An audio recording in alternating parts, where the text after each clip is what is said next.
Buenas tardes. Muchas gracias por estar aquí. Di por qué, di mi abuelita, di por qué eres viejita, di por qué usas los lentes, di por qué son tus cabellos como la espuma del mar, di por qué frente al ropero, donde hay tantos retratos, di por qué lloras a ratos. Dime, abuelita, por qué.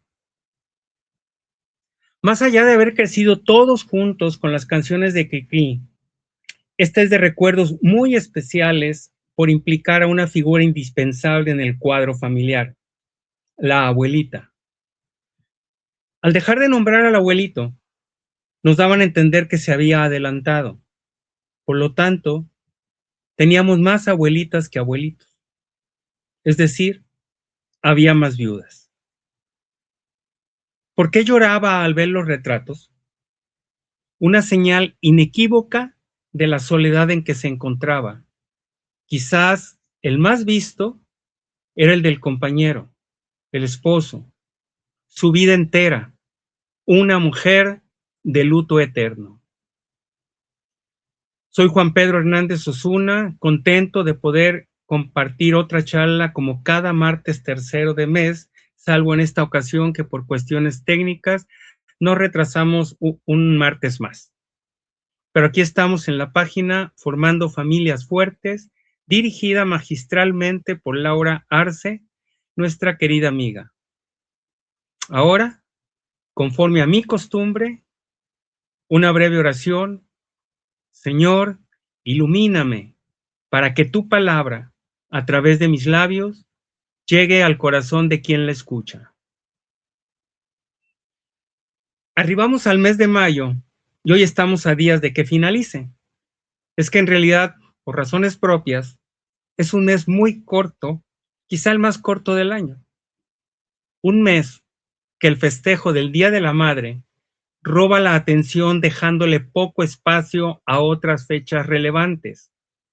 Una de ellas es la conmemoración de las apariciones de la Virgen del Rosario en un poblado llamado Fátima, perteneciente al obispado de Leiria, ubicado como a 170 kilómetros de Lisboa, capital de Portugal. Fátima está asentada en los flancos de la llamada Sierra del Aire y que dista unos 15 kilómetros de la estación ferroviaria que conduce a Coimbra. En 1917, la parroquia de Fátima se volvió el centro de las apariciones de la Virgen María en el lugar llamado Cueva de Iría o Cuenca de la Paz, un lugar entonces solitario y salvaje. La Iglesia Católica ha reconocido el 13 de mayo como fecha de la primera aparición a los 3 niños oriundos de la aldea Ajustral. En sus apariciones aseguró: soy Nuestra Señora del Rosario. También pronosticó que en octubre haría un milagro que todos han de ver para que crean, al cual se le conoció como el milagro del sol. Se asegura que después de esa fecha, el milagro o fenómeno meteorológico fue replicado por 3 veces más en diferentes localidades del mundo. Acorde a los apuntes del ilustre historiador, el canónigo Luis Enrique Orozco Contreras, desprendidos de la iconografía mariana, encontramos que, después de un maduro y concienzudo examen y de un riguroso proceso canónico, el obispo de Leiria, doctor don José Alves Correia da Silva, publicó una carta pastoral aprobando las apariciones marianas de la Cueva de Iría y autorizando el culto a la Virgen María con el título de Nuestra Señora del Rosario de Fátima, acotada por la devoción popular en la Virgen de Fátima. Como dato adicional, puedo agregar la forma en que se expandió la devoción por el mundo. fue a raíz de unos viajes realizados desde su santuario a otras partes, a otros países. Posteriormente, hubieron de replicarse imágenes para continuar con las peregrinaciones, muy similar a lo que actualmente sucede con nuestra imagen de la Virgen de Zapopan. Una importantísima contribución la llevó a cabo un español, fundador del taller llamado La Colmena de Fátima. Regalaba réplicas a quienes se la pidieran. Por este hecho, muchas iglesias tuvieron su propia imagen de la Virgen de Fátima. Hay quien asegura que hasta diciembre de 1950 había repartido más de 2.800 imágenes, correspondiéndole la número 1936 al caudillo Francisco Franco y la 1950 al Papa Pío XII. De las peregrinaciones de esta advocación hay muchas historias por el mundo, pero el tiempo nos rebasa para poder mencionar algunas. Sí diré que aquí en Guadalajara, la construcción de la parroquia de Nuestra Señora del Rosario de Fátima se debe a la visión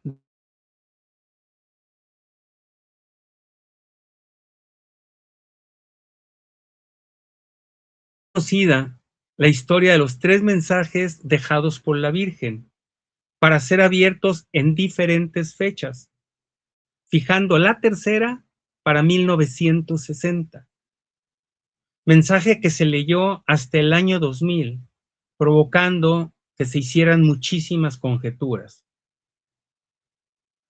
Paulo VI visitó el santuario con motivo de los 50 años de la primera aparición de la Virgen de Fátima, el 13 de mayo de 1967, contándose entre los primeros viajes que hacía un papa fuera de Italia desde 1800.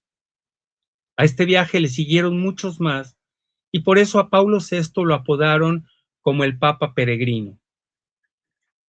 Entre las fechas coincidentes relacionadas con la Virgen de Fátima, existe el atentado contra Juan Pablo II un 13 de mayo. Y por cierto, este pontífice tenía una profunda conexión con esta advocación.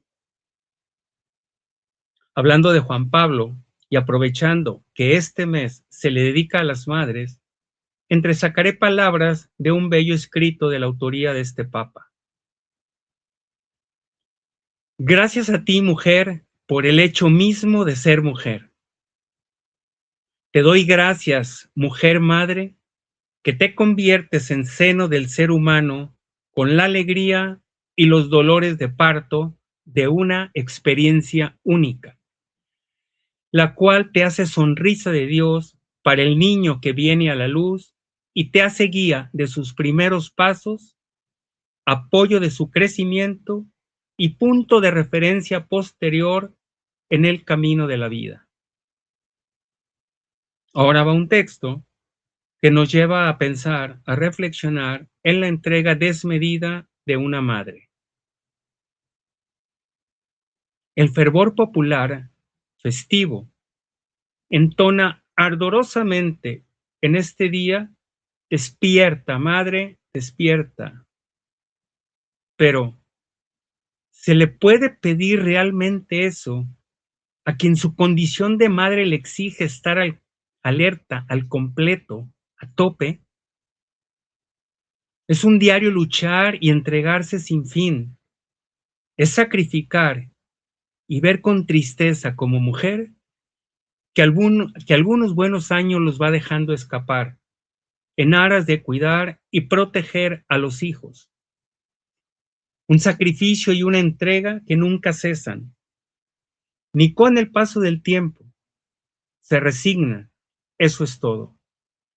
Porque sus pensamientos, los esfuerzos y las oraciones siguen siendo primordialmente por los hijos.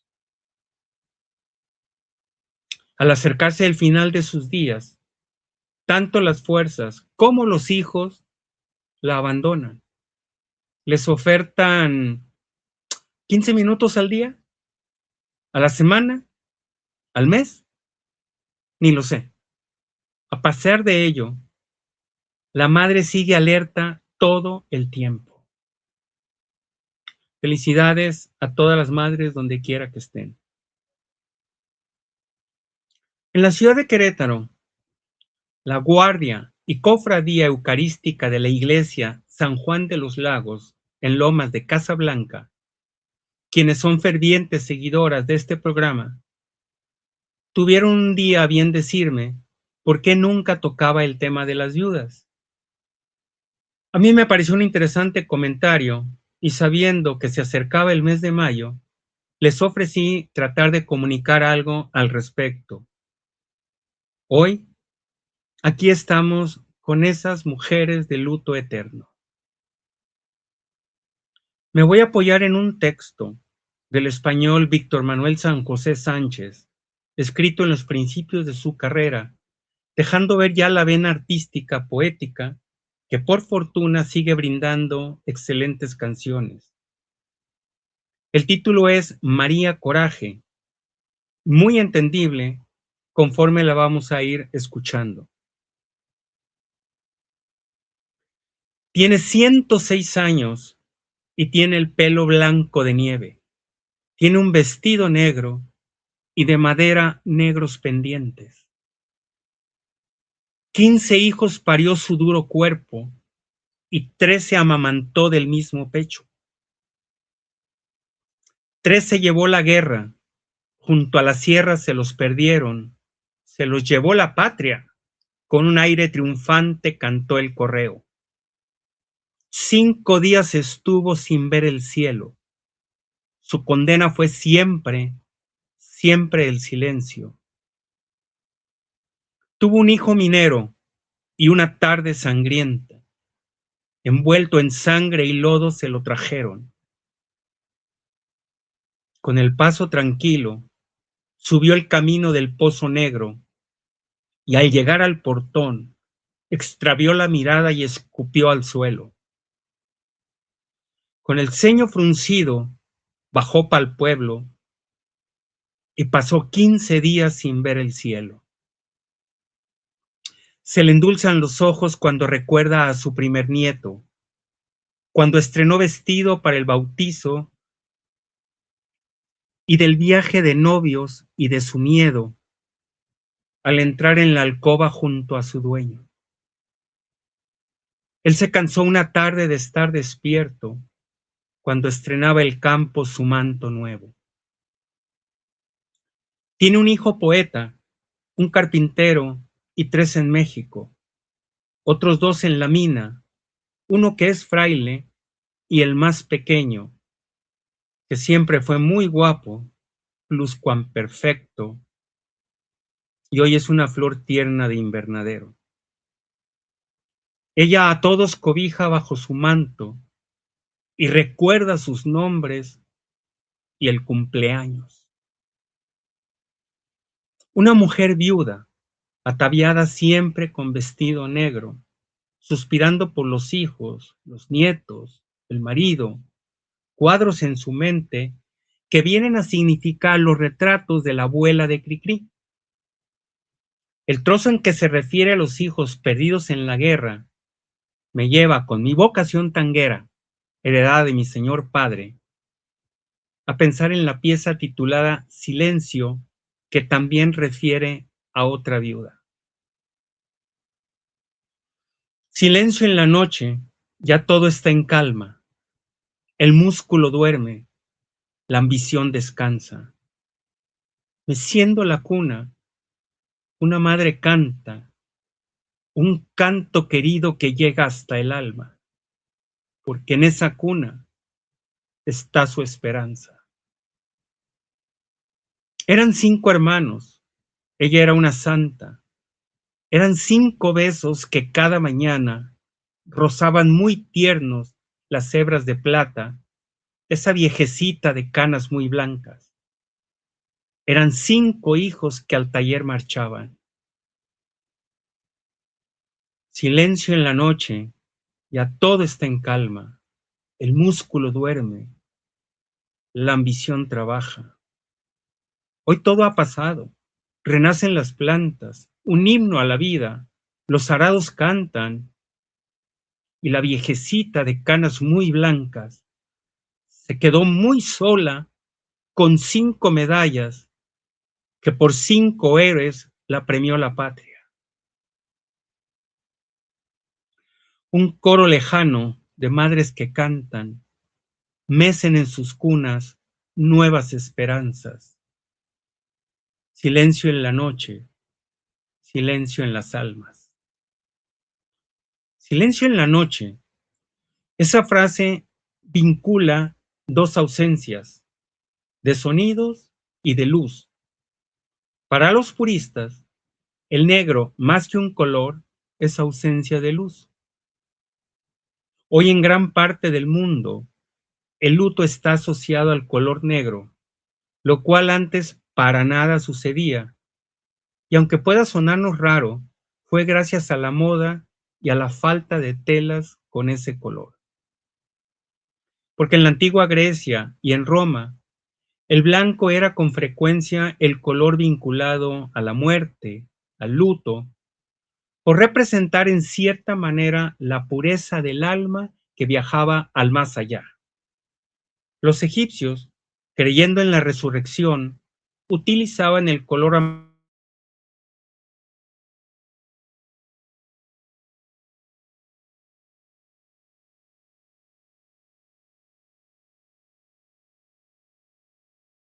como símbolo de luto, y dije que gracias a la moda, pues al existir poca tela en este color, lo utilizaba nada más la clase alta. Era por lo tanto un sinónimo de lujo, copiado o adaptado después por clases inferiores, sumado a la Iglesia Católica, que lo asoció a la tristeza, al dolor, al oscuro, a la noche, al arrepentimiento, a la humildad y a la penitencia. Hay unos poquitos renglones que reflejan todo esto, que es del señor Paco Cifuentes. Qué pena la mala fama del negro y su ausencia de color. Qué pena la fama infame del negro y su estancia de dolor. El antecedente histórico más apropiado en esta tarde lo encontraremos en muchos pasajes de la Biblia, que siempre le dedica palabras, cuidados y protección para las viudas. Analizar los escritos contenidos sin mezclar cuestiones teológicas, sino únicamente con fines de apreciar rasgos, actitudes y comportamientos de la población en aquel entonces para poder evaluar nuestro presente. Recordemos aquella línea que nos dice la que llamaban estéril. Esta forma concluyente nos indica que entonces difícilmente una mujer dejaba de tener hijos, mientras otras tristemente recurren con pseudomédicos hoy en día para dejarlos de tener, y otras mujeres recurren a tratamientos para poder tenerlos. Es entonces muy palpable que abundaban los matrimonios, pues incluso la mujer que permanecía sin casarse tampoco era bien vista en sociedad. De esos apuntes bíblicos deducimos que había un gran número de viudas, las cuales quizá por tradición, por la época y por la costumbre, ni pensar siquiera en contraer nupcias por segunda vez. Todo se interpretaba que era una manera de honrar y respetar la memoria del que fue su marido, a la vez que dignificaban el papel de la mujer sin requerir en ese tiempo del distintivo del color negro. Una de las razones, podemos suponer, del elevado número de viudas era la edad del marido, pues ya que al ser pactados los matrimonios, en gran mayoría el hombre era con mucho mayor que la mujer, y las posibilidades de morir primero, pues eran altas. agregando que por igual, al depender únicamente del marido, varias quedaban sumidas en la pobreza o la indigencia. Una causa valedera para el cuidado y protección del cual habla el libro sagrado. Podemos recordar también las palabras o el dicho de La Celestina, la novela de Fernando Rojas. Así que donde no hay varón, todo bien fallece. Otra fecha relevante del mes, el día 22, conmemora a la viuda Santa Margarita de Casia, la cual, por haber usado desde pequeña el apelativo de Rita, así llegamos a conocer a esta monja agustiniana de la misma orden a la cual pertenece el Papa León XIV, quien hace tiempo estuvo aquí en Guadalajara, precisamente ahí en el templo de Santa Rita de Casia. A colación, ella fue canonizada en mayo 24 de 1900 por el Papa León XIII. De esta santa se cuenta que tuvo un matrimonio poco agradable y quizás inaceptable en esta época por la violencia desplegada del marido. Pero ella, en su momento, con oración y paciencia y mucha fe en Dios, logró soportarlo todo, llegando incluso a transformar al marido. Tuvieron 2 hijos que fallecieron al poco tiempo de haber muerto su esposo.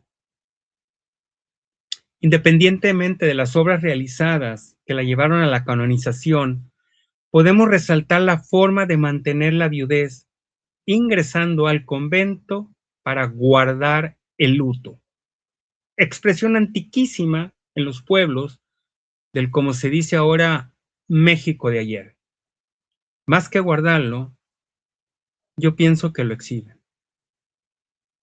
Hago referencia expresa a los pueblos por haber vivido en uno de ellos, donde pude observar costumbres como la de llevar luto eterno, es decir, las mujeres enviudaban y duraban años con el luto en el vestir, en el vivir, y lo extendían a toda su vida.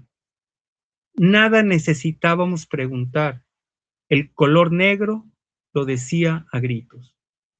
Incluso, si algún sacerdote se atrevía a sugerirles, a recomendarles que dejaran el color negro, había mujeres que se ofendían por ello. Daban por concluidas una serie de actividades, sobre todo de carácter social, y todavía más lejos dejarse de cortejar por alguien. Impensable a todas luces.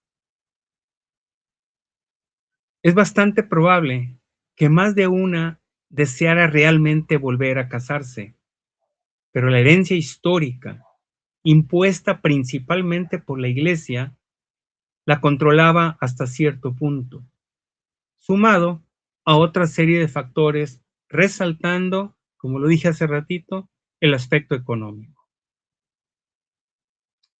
Tampoco el hecho de ser viuda se volvía sinónimo de inferioridad o subordinación.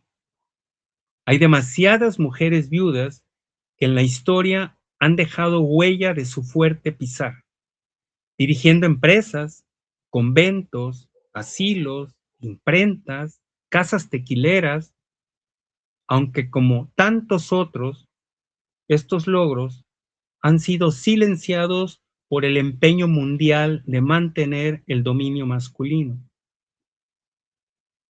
Por esto, Carmen Ramos, en el libro Viudas en la Historia, deja entrever que para ella, la viudez no es una situación natural, sino una construcción social de la diferenciación genérica.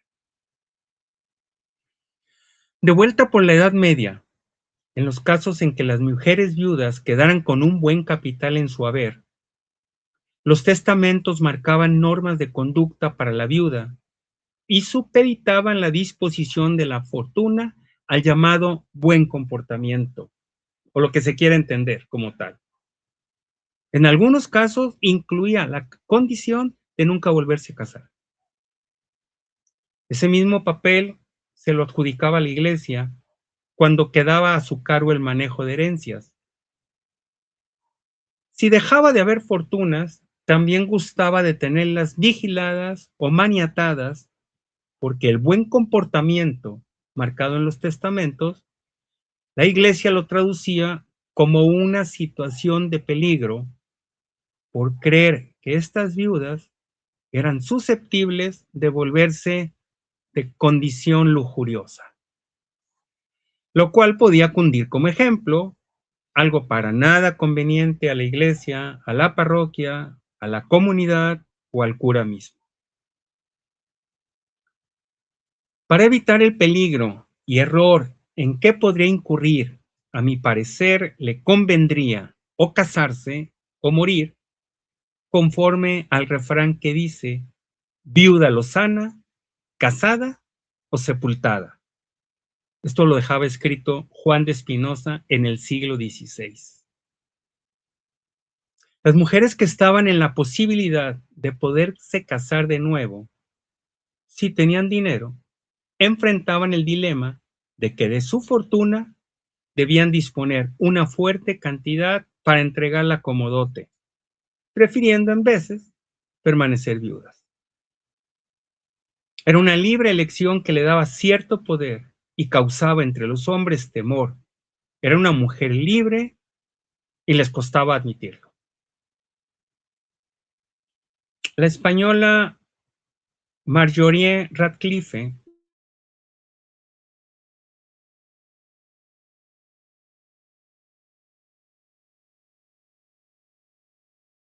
elegían una alianza que llega a nuestros días. Las viudas han sido para un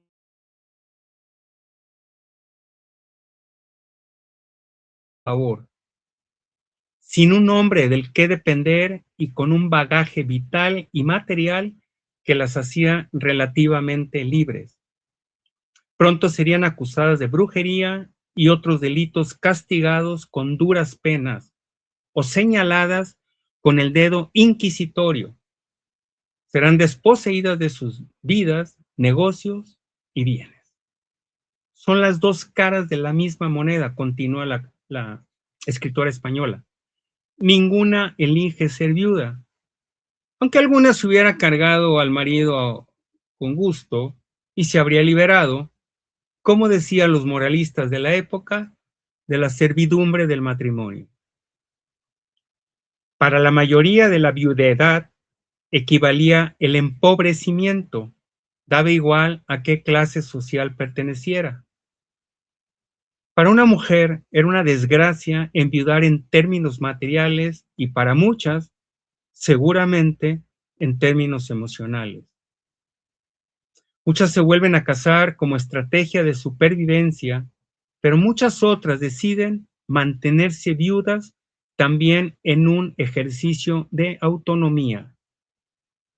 Muchas veces enfrentándose a como se suponía que debían ser mujeres sumisas, que se quedaban en casa cuidando a los hijos y orando.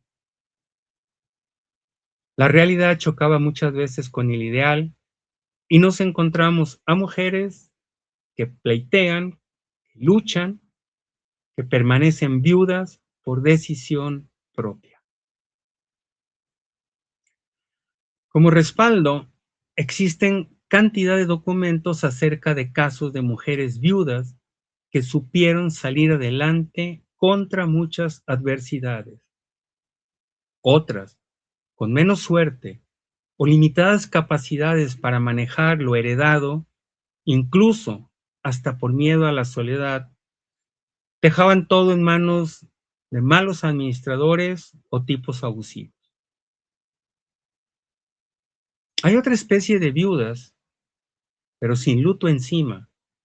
Lo eran o siguen siendo las mujeres que permanecían solteras por dedicarse a cuidar a sus familiares, padre o madre, en la mayoría de los casos. Allá en mi pueblo vivió una vecina de la casa de mi abuelita, esas que eran nuestras tías adoptivas. Cuando murió su padre, voltea con sus amigas, entre ellas mi madre y hermanos, diciéndoles: ahora sí, muchachos, estoy a sus órdenes. Es decir, dejaba su vida por seguir atendiendo a los demás. Hoy se estila que al fallecer cualquier persona, desde luego muy cercana a nosotros, principalmente padre o madre, acaso un tío, se dedique la persona a vivir un poco. Antes ni eso. Existen viudas casadas que por diferentes causas le cierran la puerta al marido, al matrimonio, a la íntima relación, sin darse cuenta que en este sentir, en esa idea de querer hacerle la vida pesada a la pareja, el peor daño se lo están haciendo a sí mismas. Eso sí, hay diferentes causas y circunstancias que las obligaron a tomar ese camino de luto interno. Por lo tanto, para mí es muy difícil extender un comentario. Pero qué lejos ha quedado el canto verdadero de las viudas de antes, quienes crecieron bajo el estigma de tener que soportarlo todo. Por fortuna, ahora están tratando de levantar el vuelo, nunca para agredir, apenas para evadir la agresión y planear en las alturas por su cuenta. Qué lejos han quedado las que inspiraban admiración y respeto, palabra extraviada en el vocabulario moderno, porque máxime por el hecho de mirar las viudas, entonces aflora el maravilloso macho mexicano, aunque con seguridad suceda en todos los países del mundo. Va un texto para ilustrarlo. Me acosan, me señalan, dejan suelta la lengua, ponzoñosa, dañina, dan por hecho que debo pensar por lo bajo, como lo hacen ellos. Los hijos los pasan de largo, sin respeto alguno por ellos, por el legado recibido. Buscan satisfacer apetitos insanos, dando por sentado que tengo mis necesidades. Nada los detiene. Horada la reputación cuando topan rechazo. Insultan, acosan, maltratan, siente tener prerrogativa por el solo hecho de saberme viuda. Algunas viudas, si la vida les brindaba la alegría inmensa de ser abuelas, entonces trataban de centrarse en los nietos, haciendo inclusive de intermediaria o regidora de la vida en aquella casa que en tácito silencio se le había encomendado. Regresamos con la abuelita de Cricri, pero ahora en la voz de Alberto Bourbon. Mujer ya sin cintura, mujer de campo, de luto eterno, nacida para viuda, lo único blanco le tocó al pelo. De tanto acunar cunas, tienen sus brazos forma de sueño. La abuela es la fortuna, el mejor regalo que deja el cielo. Huele su paso a invierno, mezclado a ropa recién planchada. Sus manos son de hierro, nunca se agotan, siempre ocupadas. Con todo lo moderno, se hace la tonta y al final gana. La abuela es un gran pecho que siempre nota quién le hace falta. Yo tuve la dicha grande de contar con las dos abuelitas, materna y paterna. Realmente fueron mujeres de luto eterno, pero sobre todo fueron verdaderos regalos del cielo. Muchas gracias, buenas tardes y sigan haciéndose el favor de ser felices.